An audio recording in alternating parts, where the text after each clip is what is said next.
راح أتكلم عن الفيلم اللي شفته، اللي هو فلسطيني مصري مشترك أعتقد، اللي هو اسمه صالون هدى. شفته في الأرابيك فيلم فيستيفال في مارس الماضي في أوسلو.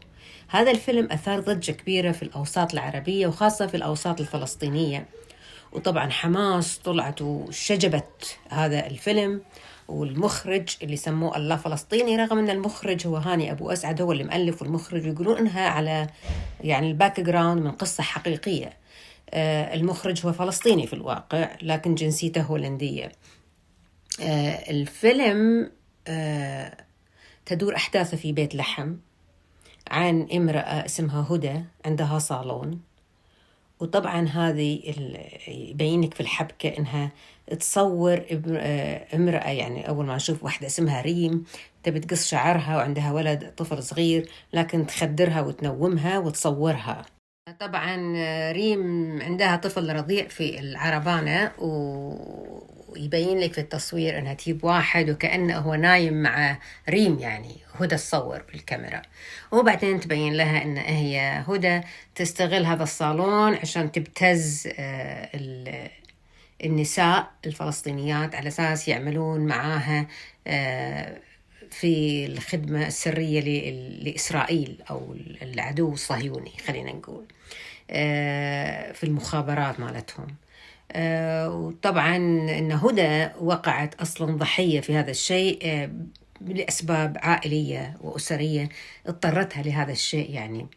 فهي هدى كانت ضحية أصلا، وصارت بعدين هي مساهمة في الجريمة، وتصور هذول النساء وتبتزهم بحيث إنه يخافون. وطبعا تختار النساء اللي عندهم مشاكل مع أزواجهم بحيث تعرف إن أزواجهم يغارون عليهم مثلا. هم يقولون في مشاهد إباحية وعشان تجي يعصبها، ولكن أنا مو شايف فيه مشاهد إباحية، اللهم إلا يمكن لما ريم كانت مخدرة وجزء من صدرها بين وبطنها يمكن، والرجل اللي يمثل إنه يعني يلمس صدرها مثلا، لكن ما في سكس آكت، ما في حركات جنسية يا جماعة يعني. فبلاش إنك مخكم يكون مغلق بهذه الطريقة، لأن إذا أنت مخكم كذي عمره ما راح يصير إبداع بالعالم العربي أو فن يعني، لأن أنتوا كل شيء بتسوون عليه رقابة أولا.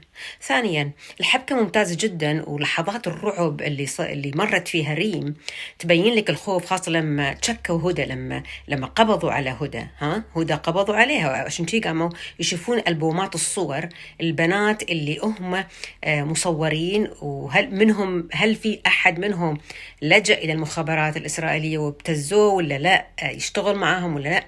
فطبعا هذا يبين لك في الفيلم حجم الرعب اللي مرت فيه ريم وأي امرأة مثلها.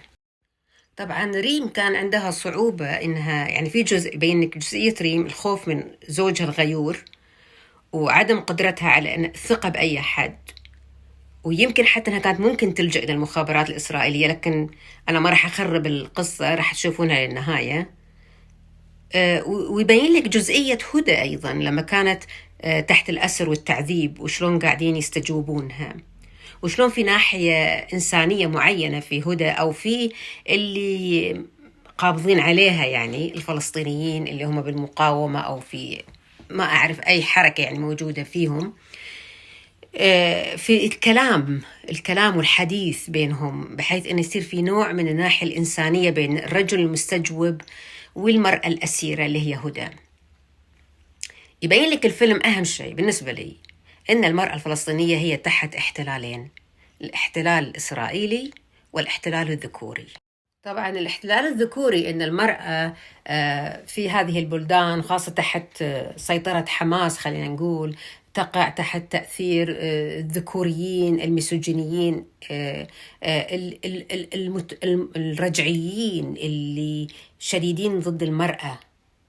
فالمرأة الفلسطينية يعني برأيي من هذا الفيلم تعاني الأمرين، الاحتلال السلطة الإسرائيلية والقمع اللي قاعد يصير عليها من الذكور اللي هم الفلسطينيين اللي مثلها من أهلها مثلا.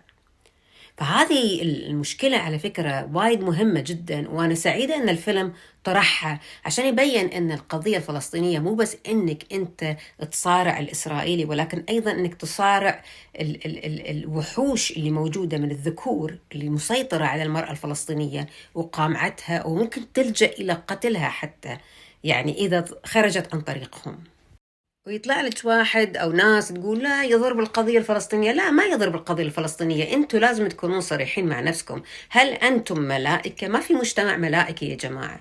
ومهم جدا أنك تبين هذه النقطة عن أهمية الشرف عند الرجل العربي اللي حاطة بس في جسم المرأة، واللي يخليها ممكن تضطر إنها تبتز من العدو مثلا أو من أي سلطة خارجية عشان تغطي على نفسها وما حد يكشف إن اللي صار، رغم براءتها على فكرة يعني.